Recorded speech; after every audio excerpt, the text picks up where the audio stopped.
साथियों नमस्कार। नरेंद्र मोदी द्वारा शासित भारत में अमृतकाल चल रहा है। नरेंद्र मोदी द्वारा संचालित और बीजेपी द्वारा समर्थित इस अमृतकाल में देश की जनता की जीने की कीमत क्या है, इस वीडियो में इसी विषय पर बात करेंगे। मोदी का अमृतकाल क्या देश की जनता के लिए आशा की उम्मीद का समय है या कि गहरी निराशा का? मौजूदा भारत की स्थिति के बारे में मुख्यतः सार्वजनिक बहस इस पंक्ति के साथ दो भागों में बटा हुआ है। एक तरफ चर्चा है कि देश नरेंद्र मोदी के नेतृत्व में अमृतकाल या स्वर्गयुग में प्रवेश कर रहा है।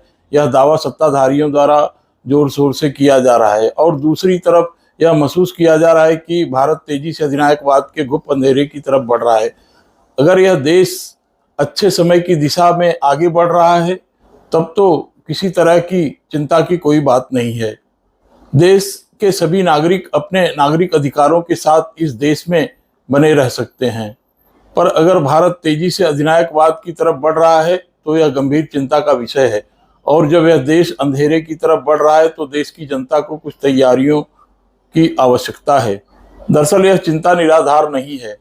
भारत में लोकतांत्रिक अधिकार कम हो रहे हैं। इन अधिकारों का प्रयोग करने वाले मानवाधिकार कार्यकर्ता और पत्रकार, जो कि सरकार की नीतियों की आलोचना करने के अपने अधिकार का इस्तेमाल करते हैं, उन्हें पहले से ही जेल में डाला गया है और बाकियों को पुलिस केस में फंसाए जाने की साजिश हो रही है।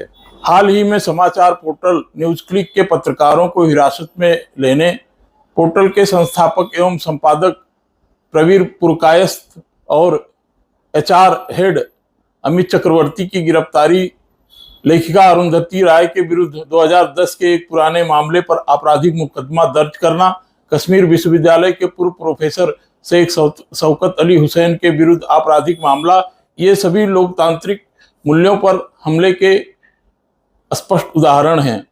ऐसा लग रहा है मानो लोकतांत्रिक अधिकार वही कीमत है जो किसी को भी इस अमृतकाल में प्रवेश करने या जीने के लिए चुकाना ही पड़ेगा। आज भारत जिस दुर्दशा का सामना कर रहा है उसे समझने के लिए अधिनायकवाद शब्द कितना उपयोगी है, इस प्रश्न को अलग ढंग से प्रस्तुत करने के लिए क्या सत्तारूढ़ व्यवस्था भारत में सभी क्षेत्रों में तथा आम जनजीवन के सभी स्तर पर अपने आप को अजेय शक्ति के रूप में स्थापित करने में कामयाब हो गई है, या उसका यह अंतिम लक्ष्य है? यह मान लेना कि हम अजेय शक्ति के अंतर्गत हैं थोड़ी सी जल्दबाजी होगी। साथ ही यह मानने पर केवल निराशा और हताशा ही हो सकती है, और यह मान लेना गलत होगा कि आज भारत में अधिनायकवादी प्रवृत्तियां नहीं हैं। किसी भी अधिनायकवादी शासन की प्रमुख आकांक्षाओं में से एक जनता को उसके विचारों के अधीन बनाना होता है। यहीं पर मीडिया, उदार लोकतंत्र के चौथे स्तंभ प्रेस और मानवाधिकार मूल्यों के समर्थकों में उन्हें अपने प्रतिद्वंदी मिलते हैं। इस क्षेत्र में नरेंद्र मोदी सरकार यूएपीए जैसे कठोर कानून का उपयोग कर काफी हद तक सफल हो गई है, जिसके कारण पत्रकारों और मानवाधिकार कार्यकर्ताओं को न्यायपालिका की ओर रुख करना पड़ा है। पर दुर्भाग्यवश देश की न्यायिक प्रणालियां भी अधिनायकवाद की धमकियों की जद में हैं अथवा अजेय शक्ति के मन मुताबिक फैसले डिलीवर कर रही हैं।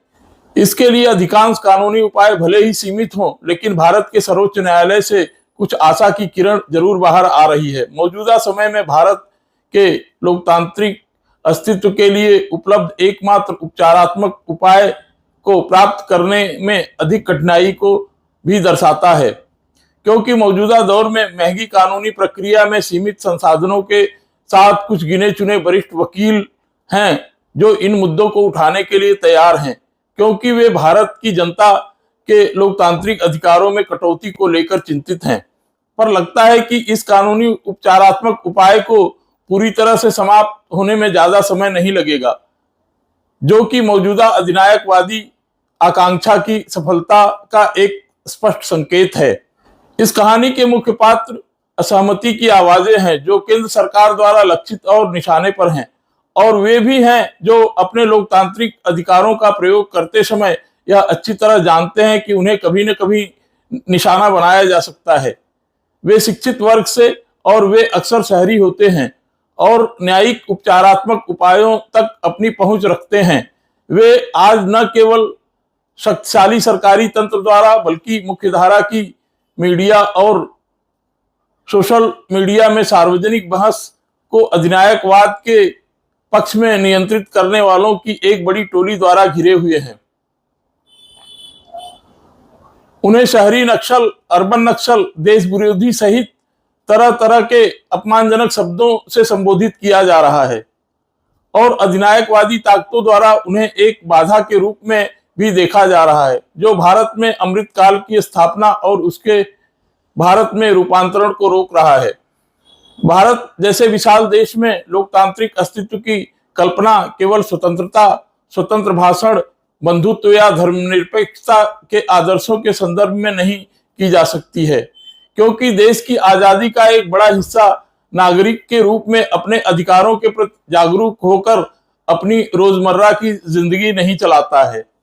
उसके लिए नागरिकता का मतलब केवल स्वास्थ्य देखभाल, सार्वजनिक वितरण प्रणाली या चुनाव में वोट देने के अधिकार जैसे सरकारी फलों का लाभ उठाना हो सकता है। नागरिकता भारत में उनके लिए अस्तित्व के तरीकों में से एक है, लेकिन यह एक महत्वपूर्ण विधा है।